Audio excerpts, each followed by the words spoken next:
এত মহান ব্যক্তিত্বের অধিকারী ছিলেন আবু বকর রাদিয়াল্লাহু তাআলা আনহু।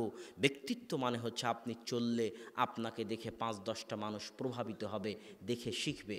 ছেলে পিতাকে দেখে শিখবে, আমি যেন আমার পিতার মতো হতে পারি, পিতার মতো চলতে পারি। স্ত্রী স্বামীকে দেখে শিখবে, স্বামী স্ত্রীকে দেখে শিখবে। এর নাম ব্যক্তিত্ব। এই ব্যক্তিত্ব ছাড়া সংসার চলবে না, সমাজও চলবে না। তো সাহাবায়ে কেরামের যুগে কেন ইসলাম এত দ্রুত ছড়তো? তাদের ব্যক্তিত্ব ছিল, তাদের ব্যক্তিত্ব দিয়ে মানুষ প্রভাবিত হয়েছে। তাদের চাল চরিত্র ব্যবহার এত উন্নত মানের ছিল। আর আজকে আমাদের চাল চরিত্র কেমন? বক্তব্যের মঞ্চে উঠলে মানুষকে গালি না দিলে আমাদের বক্তব্য হয় না। উমুক চোর, তুমুক বেয়াদত, তুমুক বেদাতি, তুমুক মুশরিক, তুমুক ডাইরেক্ট ইবলিশ শয়তান, ডাহা শয়তান, ডাহা মিথ্যাবাদী। এই যে কথার ধরন, বক্তব্যের ধরন, দাওয়াতের ধরন, এবং আমরা যারা আছি তাদেরও দাওয়াতের ধরন এক। এই দাওয়াত দিয়ে দুই একটা মানুষ হেদায়েত হতে পারে, কিন্তু দাওয়াতি মাঠে বিপ্লব আনা সম্ভব নয়। দাওয়াত কিভাবে দিতে হবে? আপনি যাকে দাওয়াত দিতে চাচ্ছেন তার জন্য আপনার অন্তরে ব্যথা থাকতে হবে। ব্যথা যে আদম আলাইহিস সালাতু ওয়াস সালামের একজন সন্তান। আরে হিন্দু হলেও তো আদমের সন্তান নাকি? আদম আলাইহিস সালাতু ওয়াস সালামের একজন সন্তান এই আমল করে জাহান্নামে যাবে।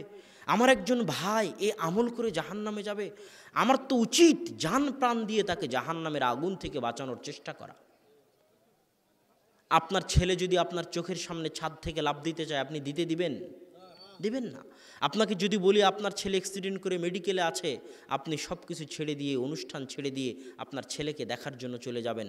আপনাকে বলি আপনার ভাই, যার প্রতি আপনি হিংসা রেখেছেন, অহংকার রেখেছেন, বিদ্বেষ রেখেছেন, যাকে আপনি বেদাতি, মিথ্যাবাদী, মুশরিক বলে দূরে সরিয়ে দিয়েছেন, আপনার ওই ভাই জাহান্নামের আগুনে জ্বলতেছে। তাকে জাহান্নামের আগুন থেকে বাঁচানোর দরদ আপনার অন্তরে থাকতে হবে। এই দরদ যখন আসবে, এই চারিত্রিক উন্নতি যখন আসবে, তখন দাওয়াতি মাঠে সাহাবীদের যুগের মতো বিপ্লব সৃষ্টি হবে। রাসূল সাল্লাল্লাহু আলাইহি ওয়াসাল্লামের যুগে একজন যুবক, যা আরাবিয়্যুন ওয়া বালা ফিল মসজিদ, একজন আরবি বধূ মসজিদে এসে পেশাব করে দিয়েছে।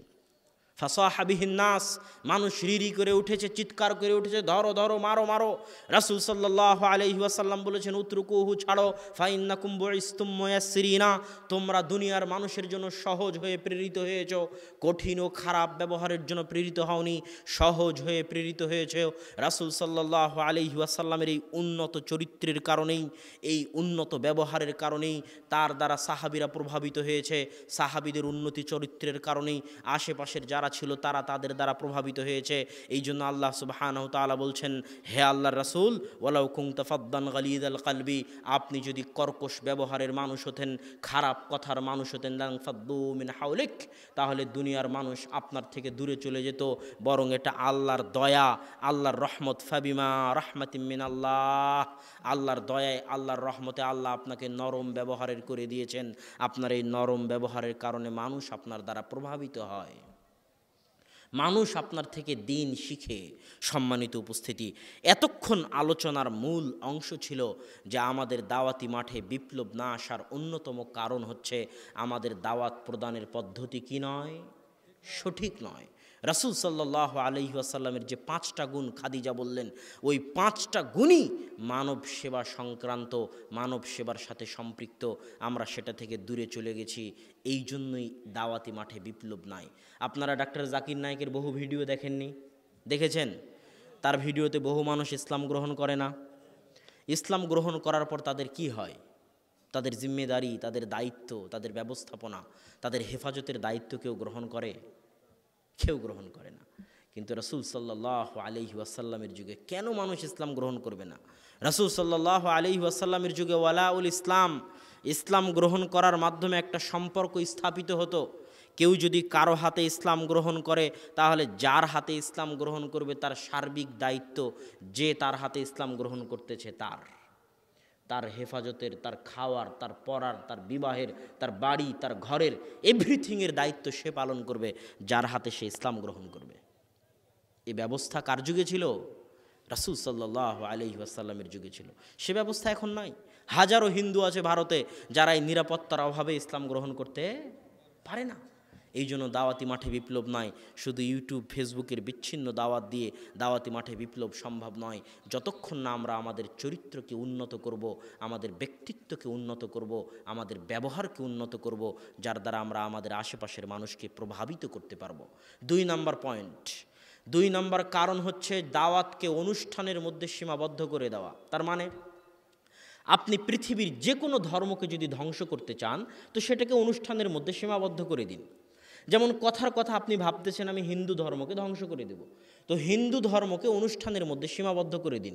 যেই দিন দুর্গা পূজা হবে সেই দিন হিন্দুরা আসবে, দুর্গা পূজা নাই, হিন্দুরাও নাই, তার মানে হিন্দু ধর্ম কি শেষ। খ্রিস্টান ধর্মকে শেষ করতে চান, খ্রিস্টান ধর্মকে অনুষ্ঠানের মধ্যে সীমাবদ্ধ করে দিন। যেই দিন শুধু বড়দিন হবে, ঈসা আলাইহিস সালাতু ওয়াস সালামের জন্মদিন হবে, সেই দিন মানুষজন গির্জায় আসবে, জন্মদিন শেষ, গির্জাও খালি। কথা মনে হয় বুঝাতে পারলাম না। ঠিক ইসলামকে যদি ধ্বংস করতে চান তো ইসলামকে অনুষ্ঠানের মধ্যে সীমাবদ্ধ করে দিন। কিভাবে? যেই দিন শুধু শবে বরাত হবে সেই দিন মসজিদ ভর্তি, শবে বরাত শেষ, মুসল্লিও নাই, আছে না নাই? যেই দিন ঈদে মিলাদুন্নবী হবে সেই দিন ট্রাকে করে আল্লাহ রাসূলের প্রতি ভালোবাসা দেখানোর জন্য বের হয়েছে আর বলছে ইয়া নবী সালাম আলাইকা, বলে না? অথচ এই বাক্যের মধ্যে যে আল্লাহ রাসূলের অপমান হয় সেটা কিন্তু আমাদের এই ভাই জানে না। আমি তাদেরকে বলতে চাই, হে ভাই, তোমরা যারা ইয়া নবী সালাম আলাইকা পড়ো তারা একবার আল্লাহ তার রাসূলকে কিভাবে ডেকেছে একবার তো দেখো। সারা কোরআন একবার তো খুলে দেখো। এই সমগ্র কোরআনের প্রথম থেকে নিয়ে শেষ পর্যন্ত আল্লাহ অন্য নবীদেরকে যতবার ডেকেছেন সব নবীকে নাম ধরে ডেকেছেন। ইয়া জাকারিয়া, জাকারিয়ার নাম ধরে ডেকেছেন। ইয়া ইব্রাহিম, ইব্রাহিম আলাইহিস সালাতু ওয়াস সালামের নাম ধরে ডেকেছেন। কিন্তু যখন আমাদের নবী মুহাম্মদ সাল্লাল্লাহু আলাইহি ওয়াসাল্লামকে ডেকেছেন তখন বলছেন ইয়া আইয়ুহান নবী কুল্লি আজওয়াজিক, আইয়ুহান নবী। আপনারা তাশাহুদে পড়েন না আইয়ুহান নবী?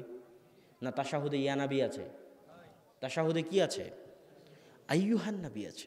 তাহলে ইয়া নবী আর আইয়ুহান নবীর মধ্যে পার্থক্য কি? আমি আপনাকে বললাম এ আব্দুল্লাহ, এ আহমদ, এই ডাকের মধ্যে কোনো সম্মান আছে? কোনো সম্মান নাই।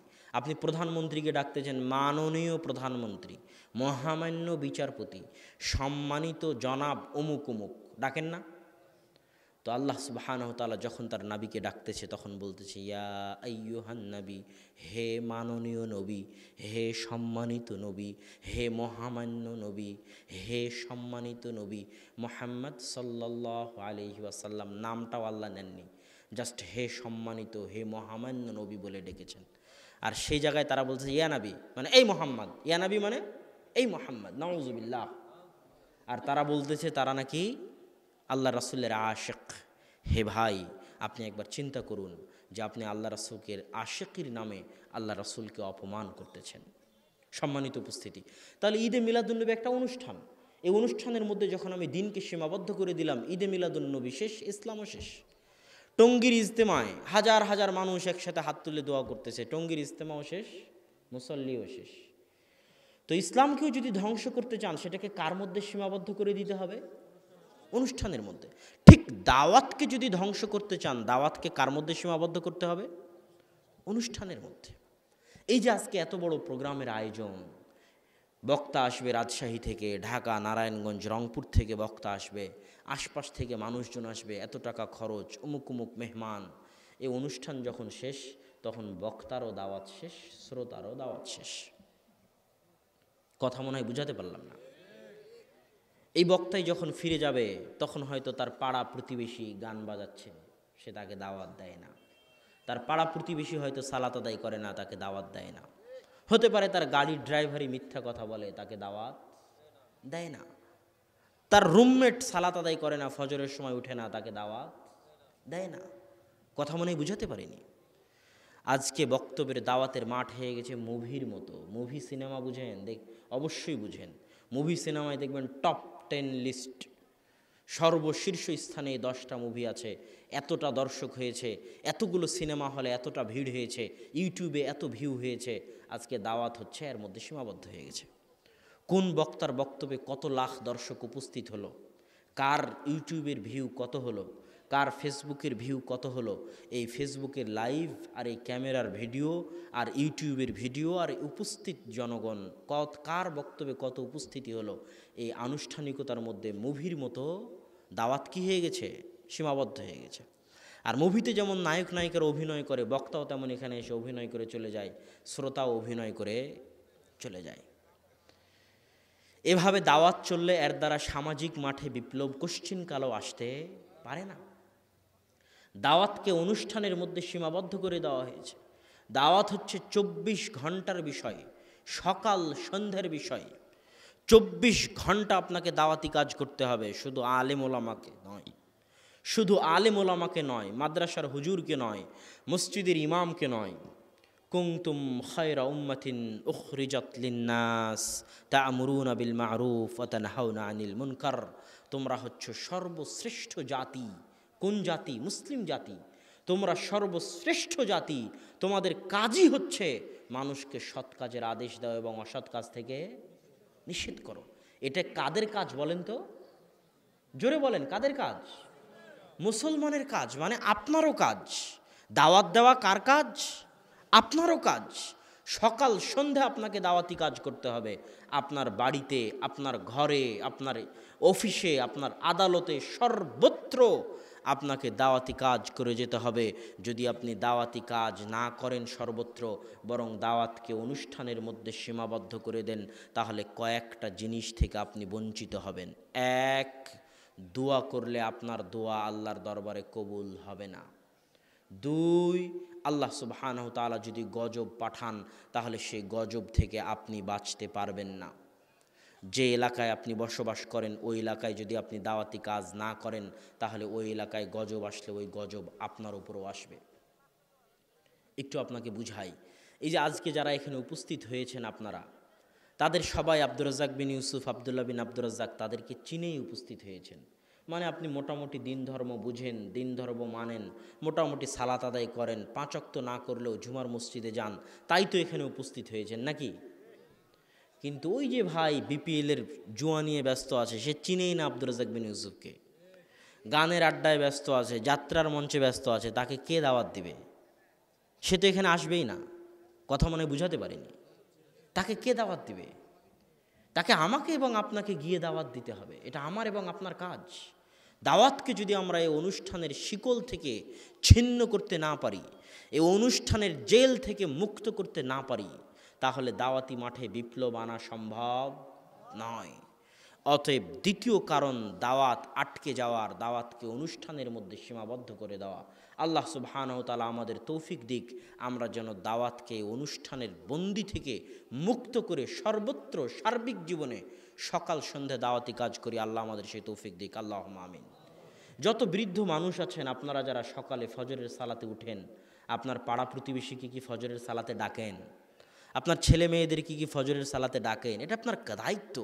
আমি আমার নানাকে দেখেছি, কেউ উঠুক আর না উঠুক, আমার নানা কোনো দিন ফজরের সালাতে একাই কাউকে বিনা ডেকে মসজিদে যায়নি, ডাকতে ডাকতে মসজিদে যেতেন। এটা আপনার দায়িত্ব। এই দায়িত্বের জন্য কিয়ামতের মাঠে আপনাকে জবাবদিহি করতে হবে। স্বয়ং আল্লাহ সুবহানাহু ওয়া তাআলা পবিত্র কোরআনে স্পষ্টভাবে বলে দিয়েছে। আপনাদেরকে একটা আয়াত পড়ে শোনাই।